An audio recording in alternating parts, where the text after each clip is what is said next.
En ce moment, ce qui m'inspire vraiment, c'est la question de l'audace.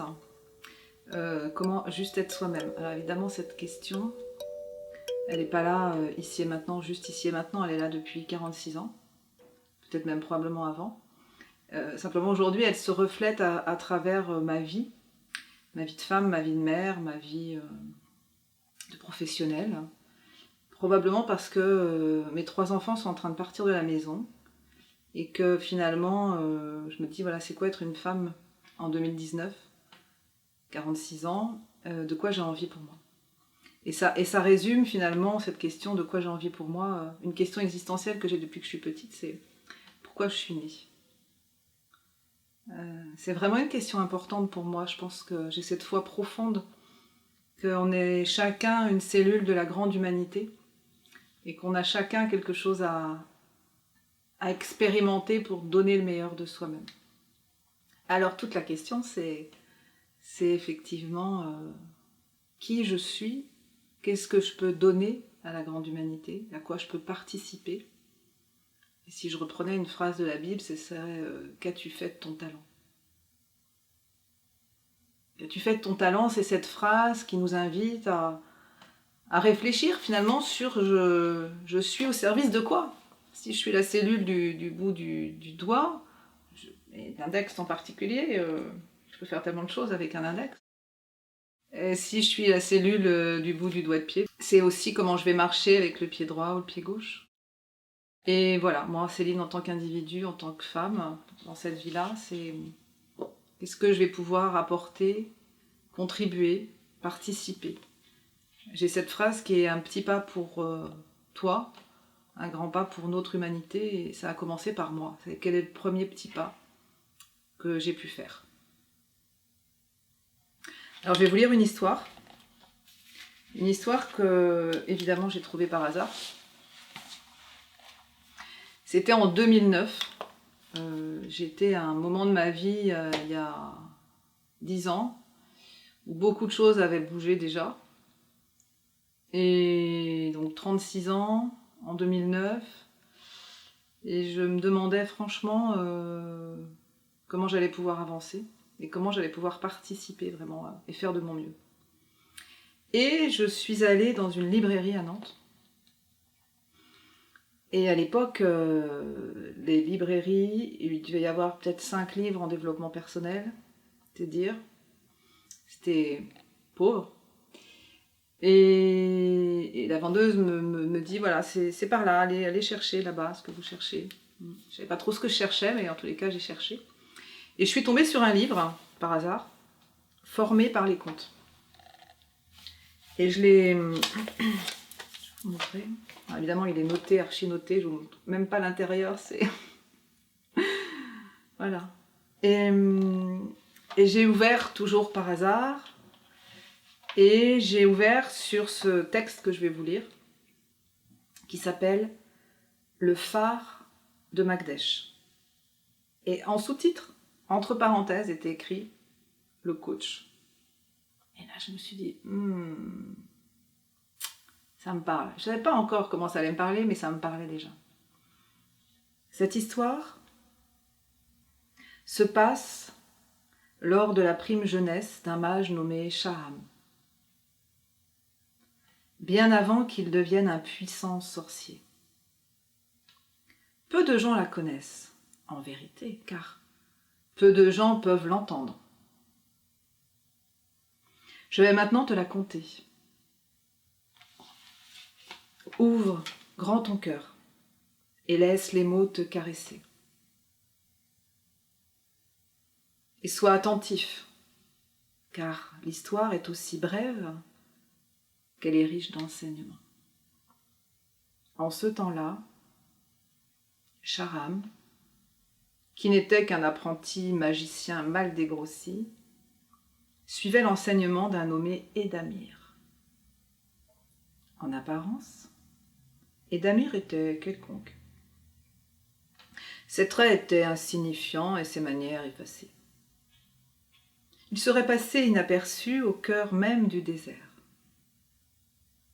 En vérité, Édamir était à la fois un puits de science et une éternelle source de sagesse.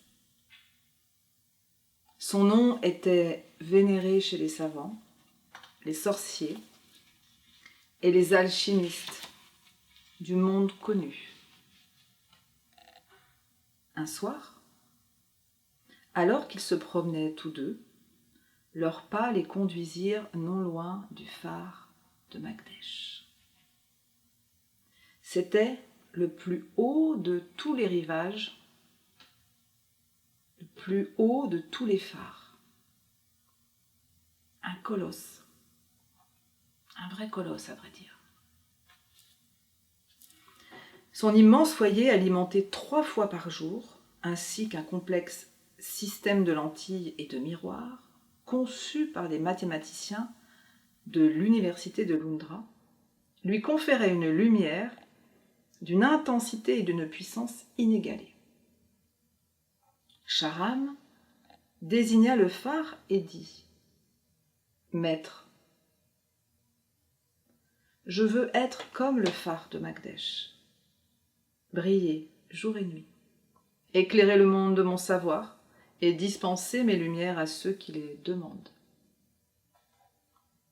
Et Damir ne répondit pas et fit signe à son apprenti de le suivre.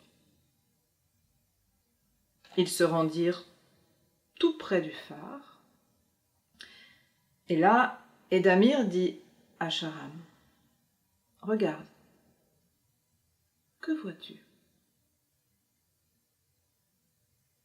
Or, l'éclat du phare était si intense, sa lumière si puissante, que Charam fut presque totalement ébloui. Il soutint la clarté quelques instants, puis détourna les yeux, craignant de devenir aveugle. La nuit suivante, Edamir et Charam se rendirent au port, où ils louèrent un petit bateau. Edamir fit souffler un vent magique dans les voiles, et bientôt, ils se retrouvèrent au large, en pleine mer, entourés par l'eau et les ténèbres. Ils gagnèrent la proue du navire, et là, Edamir se plaça à côté de Charam. Et indiquant l'horizon, demanda « Que vois-tu » Charam écarquilla les yeux, comme un vieux hibou. « Je vois une toute petite lumière qui clignote loin, très loin. » « Cette lumière est celle du phare de Magdèche, dit Edamir. Celle-là même qui t'a ébloui hier soir. Tu veux éclairer le monde de ta lumière, c'est un noble dessein. Mais laquelle de ces 2 lumières veux-tu être? Celle éclatante qui aveugle ou celle modeste qui guide? Et sans attendre de réponse, Edamir disparut dans un souffle bref, laissant Charam à ses pensées, bercé par la mer et la nuit.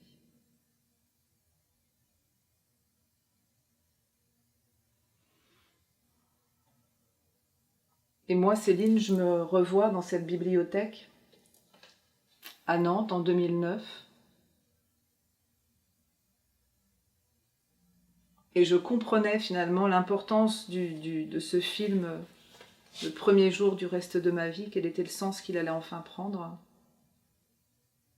Et j'ai écrit sur le livre ce jour-là, mai 2009,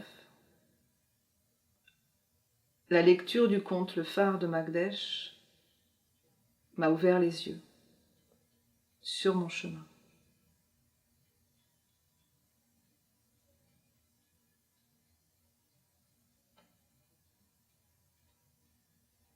Et c'est comme ça que finalement je me suis autorisée à me dire oui, je peux.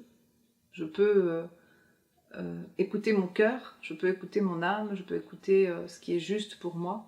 Je sais que c'est ça que je veux faire comme métier. Accompagner les gens, doucement, délicatement, en discrétion, à les accompagner à trouver leur propre lumière. Être un guide discret et puissant par la présence, et discret. Juste quand les gens en ont besoin, pour qu'ils puissent retrouver leur propre chemin, leur propre lumière. Et à mon tour de pouvoir transmettre ce qu'on m'a transmis. Et alors, sur ce livre est aussi écrit mai 2012, je peux me dire bravo, beau chemin, quel courage, je peux être fière de moi, je suis vraiment heureuse. Entre 2009 et 2012, je me suis formée au coaching, à la systémique, à l'hypnose ericksonienne, et j'ai lancé mon cabinet, commencé à faire des coachings individuels, des coachings d'équipe. Et j'ai vraiment senti mon cœur se remplir. J'avais vraiment, et j'ai toujours ce sentiment de pouvoir donner tellement, d'être là pour ça. Voilà, j'ai beaucoup d'énergie, et j'aime donner de l'énergie aux gens. J'aime que les gens puissent, que les personnes puissent se retrouver en lien avec eux-mêmes. Je pourrais même rajouter au service de l'amour. Je crois que c'est ça qui nous guide tous, c'est que c'est bien l'énergie d'amour qui nous amène à prendre conscience du vivant et à donner de la forme dans ce qu'on est vivant. Le chemin a continué jusqu'en janvier 2016. 13 janvier 2016 est écrit. Et il y a encore tellement à faire. Je viens de commencer le projet du parcours Big Bang.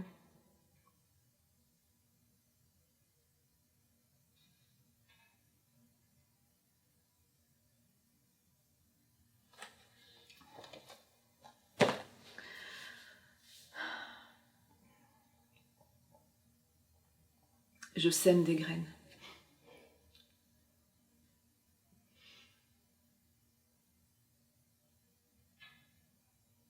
Ouais. Je suis sûrement devenue jardinière. Jardinier. Je sème des graines. Des graines de joie, d'amour. On peut les arroser ou pas, je sème des graines.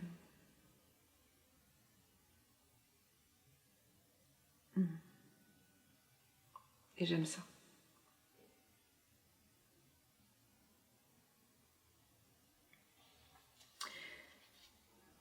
Comment j'en suis arrivée là?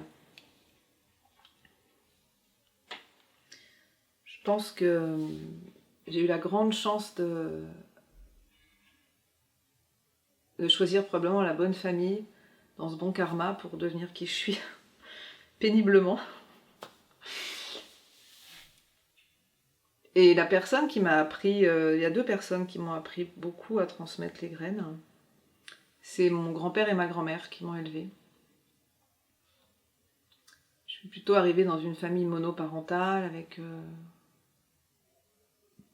des choix de vie qu'on fait. Voilà, j'étais